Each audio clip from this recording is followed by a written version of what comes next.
Hello students, ఇవాళ మనం challenges faced by regional rural banks గురించి తెలుసుకుందాం. ఎందుకంటే రీసెంట్గా యూనియన్ ఫినాన్స్ మినిస్టర్ వీళ్ళు ఆర్ఆర్బీస్ ఫేస్ చేస్తున్న ఒక మోస్ట్ ఇంపార్టెంట్ ఛాలెంజ్ని అడ్రస్ చేయడం జరిగింది. What is that most important and number one challenge? It is attrition rate. Attrition rate అంటే అర్థం ఏంటి? ఆర్ఆర్బీస్లో జాయిన్ అవుతున్న చాలామంది ఎంప్లాయీస్ ఎక్కువ మంది విడిచిపెట్టి వెళ్ళిపోతున్నారు. ఎస్పెషల్లీ బ్యాంక్ ఆస్పిరెంట్స్ ఆర్ఆర్బీస్ కొట్టేసిన తర్వాత జాబ్ వస్తుంది, తర్వాత రూరల్ ఏరియాస్లో పోస్టింగ్ వేస్తారు. ఎక్కడో somehow they are not happy. So వాళ్ళు ఇంకా బ్యాంక్ జాబ్స్ రాస్తూ తర్వాత ఇంకా రెగ్యులర్ కమర్షియల్ బ్యాంక్స్ వస్తే షిఫ్ట్ అయిపోతున్నారు. సో జాయిన్ అయ్యి వెళ్ళిపోవడం. Attrition rate is nothing but rate at which employees depart an organization. ఒక ఆర్గనైజేషన్ నుంచి ఎంతమంది వెళ్ళిపోతున్నారు అనే మెట్రిక్నే మనం అట్రిషన్ రేట్ అని అంటాము. ఆర్ఆర్బీస్ ఫేస్ చేస్తున్న మోస్ట్ ఇంపార్టెంట్ ప్రెస్సింగ్ ఇష్యూస్లో ఏముంది అంటే ఇప్పుడు అట్రిషన్ రేట్ ఒకటి ఉందని మనం చెప్పొచ్చు. అయితే ఈ అట్రిషన్ రేటు ఎక్కువగా ఉండడానికి కారణాలు ఏంటో కూడా మనం ఒకసారి చూద్దాం. First thing, lack of employee benefits. Employee benefits ఆర్ఆర్బీస్లో ఉండట్లేదా అంటే ఉన్నాయి, లేవని కాదు.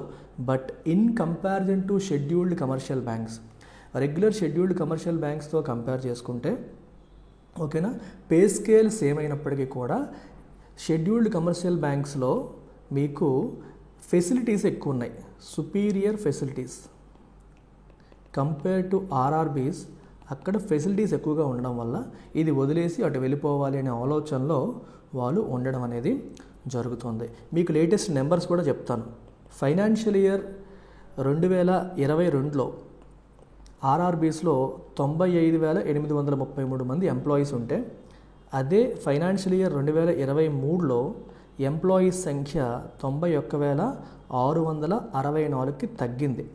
ఈ డేటా ఎవరిచ్చారు మనకి? నాబార్డ్ వాళ్ళు ఇచ్చిన డేటా ప్రకారం ఇవి పరిస్థితి. సో చాలామంది విడిచిపెట్టి వెళ్ళిపోతున్నారు అనేది కనిపిస్తుంది. Major reason employee benefits scheduled commercial బ్యాంక్స్తో కంపేర్ చేస్తే ఇక్కడ తక్కువ ఉన్నాయి అనేది ఒకటి. రెండవది తీసుకుంటే ఛాలెంజింగ్ వర్క్ ఎన్వైర్న్మెంట్ అనేది చాలా ఛాలెంజింగ్గా ఉంటుంది. ఎందుకని? ఎస్పెషల్లీ వీళ్ళు బాగా రూరల్ ఏరియాస్లో పనిచేయాల్సి ఉంటుంది.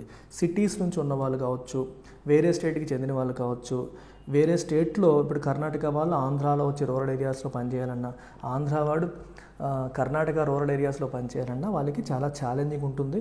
ఎందుకంటే they have to adapt to rural life. అందరూ రూరల్ నుంచి ఉన్న వాళ్ళే కాదు కదా, ఈ అర్బన్లో ఉన్న వాళ్ళు రూరల్ లైఫ్కి అలవాటు పడడానికి ఇబ్బంది పడతారు. రూరల్ వాళ్ళు అర్బన్లో హ్యాపీగా ఉండిపోతారు, ఎక్కడైనా రూరల్ వాళ్ళు బతికేస్తారు. కానీ అర్బన్ వాళ్ళకి ఎక్కువ ఫెసిలిటీస్కి అలవాటు పడిన వాళ్ళకి రూరల్లోకి వెళ్ళడానికి so they are finding it difficult to adapt to rural లైఫ్కి అలవాటు పడడానికి ఇబ్బంది పడడం వల్ల అనేది struggle to adapt to rural life అనేది అనదర్ ప్రాబ్లంగా మనం చెప్పొచ్చు. ఈ రెండు కాకుండా ఇంకా ఏమన్నా ఉన్నాయా అట్రిషన్ రేట్ ఎక్కువగా ఉండడానికి కారణం అంటే స్లోవర్ కెరియర్ గ్రోత్ అనేది షెడ్యూల్డ్ కమర్షియల్ బ్యాంక్స్తో పోల్చుకుంటే మనకి గ్రోత్ అనేది తక్కువ ఉంటుంది. So slower promotions, especially promotions అనేవి అక్కడంత ఫాస్ట్గా ఇక్కడ రావట్లేదు. అలాగే ఇన్సెంటివ్స్ కూడా తక్కువ ఉంటున్నాయి. ఓకే, అడిషనల్ ఇన్సెంటివ్స్ కూడా ఇక్కడ కంపారిటివ్గా తక్కువ ఉంటున్నాయి. సో దీనివల్ల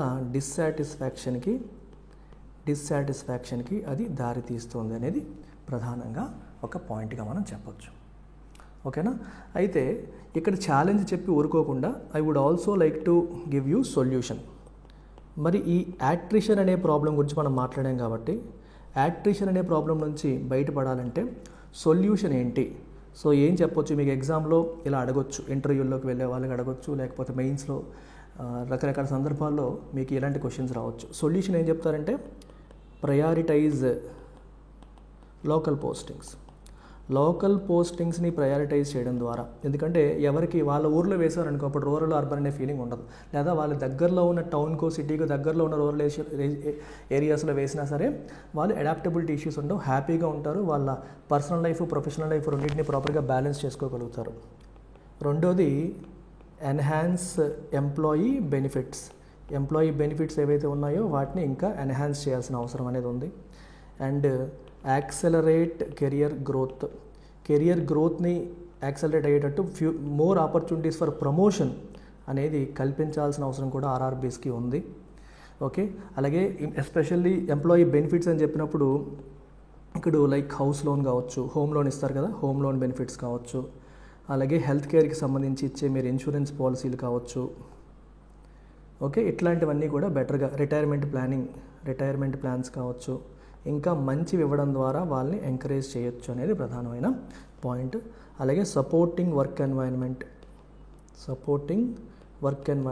ఎన్వైరన్మెంట్లో వాళ్ళకి కల్చర్ అనేది బాగుండాలి, వాళ్ళు ఎక్సైట్ అయ్యేలాగా ఇంట్రెస్టింగ్గా ఉండాలి, ట్రైనింగ్ ఇస్తూ ఉండాలి, ఫ్లెక్సిబుల్ వర్కింగ్ అవర్స్ అనేవి ఉండాలి, ప్రొఫెషనల్ డెవలప్మెంట్ ప్రోగ్రామ్స్ లాంటివి కండక్ట్ చేయాలి.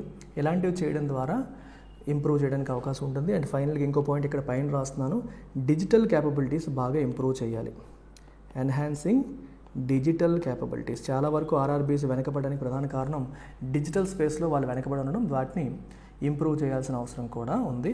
ఇవి లేనప్పుడు ఏమవుతాయండి, ఇంకా మాన్యువల్ ప్రాసెస్లో జరుగుతున్నప్పుడు చాలామంది టెక్ సావీ, ఇప్పుడు కుర్ర వాళ్ళందరూ కూడా బాగా టెక్నాలజీకి బాగా అలవాటు పడిన వాళ్ళు, అక్కడ ఇంకా పాతకాల పద్ధతుల్లో ఉన్నప్పుడు వాళ్ళు కొంచెం దాన్ని ఇష్టపడకపోవచ్చు, అలాంటి వర్క్ ఎన్వైరన్మెంట్ని ఇష్టపడకపోయే పరిస్థితి మనకి కనిపిస్తుంది అనమాట. సో ఇది మనం గుర్తుపెట్టుకోవాల్సిన అంశాలు. సో ఎడిషనల్గా నేను యాట్రిషన్ అనే మేజర్ ప్రాబ్లం గురించి మీకు చెప్పాను. ఓకే, మనం యాట్రిషన్ రేట్ అనేది ఫస్ట్ ఛాలెంజ్గా చెప్పాము. యాట్రిషన్ కాకుండా ఇంకా చాలా ఛాలెంజెస్ ఉన్నాయి, వాటి గురించి కూడా మనం మాట్లాడదాం.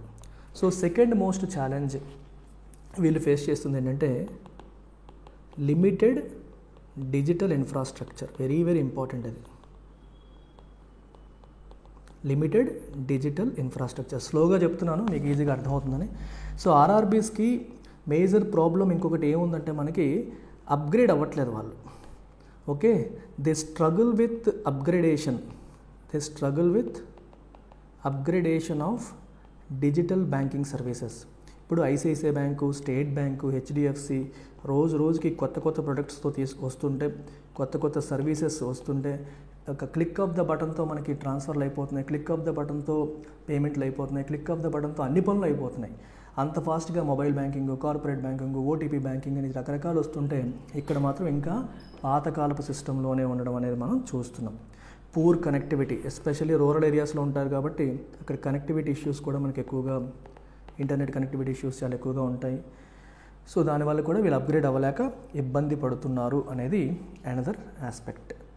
ఇంకా ఏమున్నాయమ్మా వీళ్ళు ఫేస్ చేస్తున్న ఛాలెంజెస్ అంటే, ఓకే, అసెట్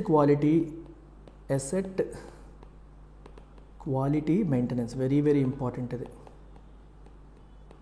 అసలు ఫస్ట్ ఆఫ్ ఆల్ అసెట్ అంటే ఏంటి మీకు చాలాసార్లు చెప్పాను నా వీడియోస్ చూస్తున్న వాళ్ళు. బ్యాంకు పరిభాషలో అసెట్స్ అంటే ఏంటి, లోన్స్నే మనం అసెట్స్ అని అంటాం బ్యాంక్ పాయింట్ ఆఫ్ వ్యూలో. ఎందుకని, బ్యాంక్స్కి లోన్ ద్వారానే ఇన్కమ్ వస్తుంది కాబట్టి అసెట్ అంటే బ్యాంక్ పరిభాషలో లోన్స్. మరి క్వాలిటీ అంటే అర్థం ఏంటి, లోన్ టైంకి వచ్చేస్తుంది అంటే క్వాలిటీ లోన్స్ ఉన్నట్టు, లోన్స్ అనేవి టైంకి రావట్లేదు అంటే there is an issue with respect to quality అన్నట్టు, అంటే మొండి బకాయిలు పెరుగుతున్నాయి అన్నట్టు. So there is a problem of non performing assets. ఆ ప్రాబ్లం ఎక్కువగా ఉంది అనేది కూడా మనకి కనిపిస్తుంది.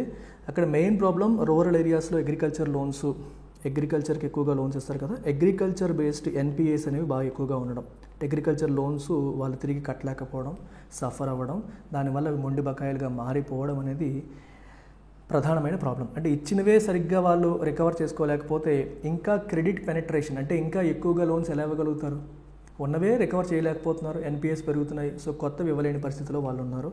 ఇది another major challenge that RRBs are facing.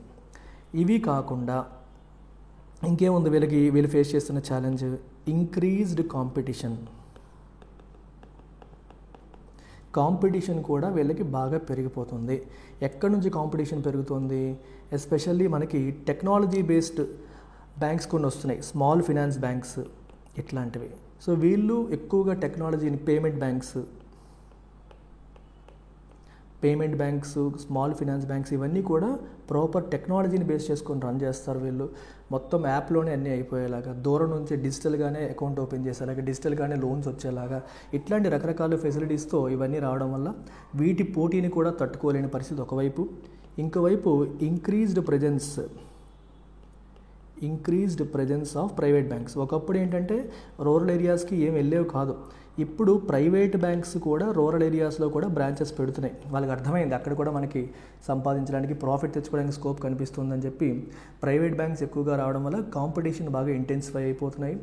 ఒక పక్కన ఐసిఐసిఐ బ్యాంక్, ఒక పక్కన రీజనల్ రూరల్ బ్యాంక్ ఉంటే more likely customer ICICI bank వెళ్ళే అవకాశం ఉంటుంది. ఎందుకంటే వాళ్ళు ఇచ్చే టెక్నాలజీ సుపీరియర్ టెక్నాలజీ ఉంటుంది, సర్వీస్ ఎక్కువ ఉంటుంది, కేర్ ఎక్కువ ఉంటుంది. దానివల్ల దానికి ఎక్కువగా వెళ్ళే పరిస్థితి మనకి కనిపిస్తుంది. అదే ఎస్బీఐ ఉందనుకోండి, ఐసిఐసిఐ కంటే ఎస్బీఐకి ఎక్కువ వెళ్తారు. ఎందుకంటే ఎస్బీఐ టెక్నాలజీలోనూ కాంప్రమైజ్ అవ్వదు, ఫెసిలిటీస్లోనూ కాంప్రమైజ్ అవ్వదు, అండ్ గవర్నమెంట్ బ్యాకింగ్ రెండు ఉన్నాయి. ఇక్కడ గవర్నమెంట్ అనే పేరు ఉన్నప్పటికీ కూడా వాళ్ళతో టెక్నాలజీ సర్వీస్లో పోటీ పడలేక ఈ ఆర్ఆర్బీస్ వెనకబడే పరిస్థితి ఉంది. ఎస్పెషల్లీ కస్టమర్ ఎక్స్పీరియన్స్ విషయంలో బాగా వెనకబడే పరిస్థితి మనం చూస్తున్నాం. ఇవి మేజర్గా వీళ్ళు ఫేస్ చేస్తున్న ఛాలెంజెస్. ఇవి కాకుండా ఇంకా ఏముంది అంటే దే ఆర్ ఫేసింగ్ ప్రెషర్. పైనుంచి వాళ్ళకి ప్రెషర్ ఉంది. దేనికి? To increase credit penetration. Credit penetration అంటే అర్థం ఏంటమ్మా? క్రెడిట్ అంటే అప్పు, పెనిట్రేషన్ అంటే ఇంకా ఎక్కువ ఏరియాస్కి ఎక్కువ మందికి ఇచ్చేలా చెయ్యాలి అనేది పైనుంచి వాళ్ళకు వస్తున్న ప్రెషర్. అన్ఫార్చునేట్లీ వాళ్ళు దాన్ని ఓవర్కమ్ చేయలేకపోతున్నారు. ఓకే, అగ్రికల్చర్ క్రెడిట్ డిస్బర్స్మెంట్లో ఇంకా వాళ్ళ షేర్ పెరగాలి అనేది మేజర్గా ఉన్న ఛాలెంజ్. మీరు ఒకసారి గమనిస్తే పిఎస్ఎల్ ప్రయారిటీ సెక్టర్ లెండింగ్ నామ్స్ ప్రకారం తీసుకుంటే ఆర్ఆర్బీస్కి వచ్చేసి 75% of their ANBC adjusted net bank credit should go to priority sectors. అదే రెగ్యులర్ కమర్షియల్ బ్యాంక్స్కి వచ్చేసి 40% of ANBC adjusted net bank credit అనేది ప్రయారిటీ సెక్టర్స్కి ఇస్తే సరిపోతుంది. కానీ వీళ్ళకి 75% ప్రయారిటీ సెక్టర్స్కి ఇవ్వాలి. ప్రయారిటీ సెక్టర్స్ అంటే అర్థం ఏంటి మనకి? Agriculture, education, housing, exports, MSMEs, renewable energy, ఇట్లాంటివన్నీ కూడా మనకి ప్రయారిటీ సెక్టర్స్లోకి వస్తాయి. సో ఇక్కడ ప్రాఫిట్స్ ఎక్కువ రావు, కానీ వాటికి ఎక్కువ ఇవ్వాలని గవర్నమెంట్ నుంచి ప్రెషర్ ఉంటుంది. సో ఇలాంటి వాటికి ఎక్కువ ఇచ్చినప్పుడు తిరిగి రికవరీలు ఇబ్బంది అయ్యి దానివల్ల దేనికి దారితీస్తుంది? It is leading to issue of NPS. అది another major challenge. Scheduled commercial బ్యాంక్స్తో పోల్చుకుంటే వీళ్ళకి నాన్ పర్ఫార్మింగ్ అసెట్స్ లేదా మొండి బకాయిలు అనేవి కంపారిటివ్గా చాలా ఎక్కువగా ఉండడం అనేది కూడా జరుగుతుంది. వాటి నుంచి బయటికి రావడానికి కూడా వాళ్ళు చాలా స్ట్రగుల్ అవుతున్నారు అనేది చాలా చాలా ఇంపార్టెంట్ పాయింట్. అయితే ఇప్పుడు ఈ ఛాలెంజెస్ అన్నీ విన్నాం. మరి సొల్యూషన్స్ ఏంటి? మనం ఏం చెప్పొచ్చు? ఆర్ఆర్బీస్ని ఇంప్రూవ్ చేయడం కోసం ఏమేం చేయొచ్చు అని అడిగితే ఏం చెప్తారు? ఏమేం చేయొచ్చు అని అడిగితే మనం ఏం చెప్పొచ్చు అంటే, ఒకటి డిఫరెంట్ ఆపర్చునిటీస్. మనకేంటంటే వాటి యొక్క ఆపరేషనల్ మోడల్స్ని రివ్యూ చేయాలి. Way to review their operational model. అంటే ప్రజెంట్ అవి ఆపరేట్ అవుతున్న మోడల్ని మనం రివ్యూ చేయాల్సిన అవసరం అనేది ఉంది. The way they are operating right now maybe is not great. అంటే చిన్న ఆర్గనైజేషన్స్గా ఉంటున్నాయి, వాటి క్యాపిటల్ బేస్ తక్కువ ఉంటుంది, వాళ్ళకున్న ఫండ్స్తో అంత లేటెస్ట్ టెక్నాలజీని వాళ్ళు అప్గ్రేడ్ చేసుకోలేని పరిస్థితిలో ఉన్నారు. So one solution is to merge. So different smaller ఆర్ఆర్బీస్ని మర్జ్ చేసి కొంచెం బిగ్గర్ ఆర్ఆర్బీస్గా మారిస్తే, అంటే వన్ స్టేట్కి ఒకటా కాదని కాకపోయినా కొంచెం big RRB that can compete అంటే పెద్ద బ్యాంకులతో విత్ షెడ్యూల్డ్ కమర్షియల్ బ్యాంక్స్, వాటితో కాంపిటీషన్లోకి వెళ్ళాలంటే అంత ఫండ్స్ ఉండాలి. ఆ రేంజ్లో ఉండే బిగ్గర్ ఆర్ఆర్బీస్ని తయారు చేయడం వల్ల మనకు అవుతుంది. దీనివల్ల రిక్రూట్మెంట్ ఏమీ తగ్గిపోదు, క్రెడిట్ పెనట్రేషన్ కూడా తగ్గిపోతుంది. ఎందుకంటే big RRB with more branches ఉంటాయి. చిన్న ఆర్ఆర్బీస్ తక్కువ బ్రాంచెలతో ఉండే బదులు పెద్ద ఆర్ఆర్బీస్ విత్ మోర్ బ్రాంచెస్ ఉంటే బెటర్ అనేది ఒక సొల్యూషన్. రెండోది, ఈ ఆర్ఆర్బీస్ ఏవైతే ఉన్నాయో వీటిని జనరల్గా ఇండస్ట్రియల్ క్లస్టర్స్, మీరు ఎంఎస్ఎంఈస్ అన్నీ కూడా micro small medium enterprises MSMEs అంటాం కదా, ఇవన్నీ జనరల్గా ఒక పర్టికులర్ ఏరియాలోనే కాన్సన్ట్రేట్ అవుతాయి. టెక్స్టైల్ క్లస్టర్ అని, ఆ క్లస్టర్ అని, ఈ క్లస్టర్ అని, అలాంటి క్లస్టర్స్తో వీటిని మ్యాప్ చేయడం ద్వారా, సో ఎక్కువైతే ఇండస్ట్రీలు ఎక్కడిగా కాన్సన్ట్రేట్ అయ్యి ఉన్నాయో అక్కడ వీటిని పెట్టారనుకోండి, వీళ్ళు ఎలాగో ప్రయారిటీ సెక్టర్ లెండింగ్ నామ్స్ ప్రకారం వాళ్ళకి ఎక్కువ ఇవ్వాల్సి ఉంటుంది. సో వాటికి మ్యాప్ చేయడం ద్వారా కూడా మనం క్రెడిట్ డెలివరీని ఎన్హాన్స్ చేయొచ్చు, వీళ్ళ టార్గెట్స్ అవుతాయి, అన్ని రకాలుగా కూడా మనకి ఉపయోగపడుతుంది అనేది మనం గుర్తుపెట్టుకోవాలి. సో ఇవి మేజర్గా ఒక 2-3 మనం చెప్పగలిగేవి. అండ్ ఆబ్వియస్గా యాట్రిషన్ పరంగా ఏం చేయాలని నేను ఆల్రెడీ చెప్పాను సొల్యూషన్స్. ఇవన్నీ మనకి ఉపయోగపడే topics. I hope it makes some sense to you. Take care. Bye.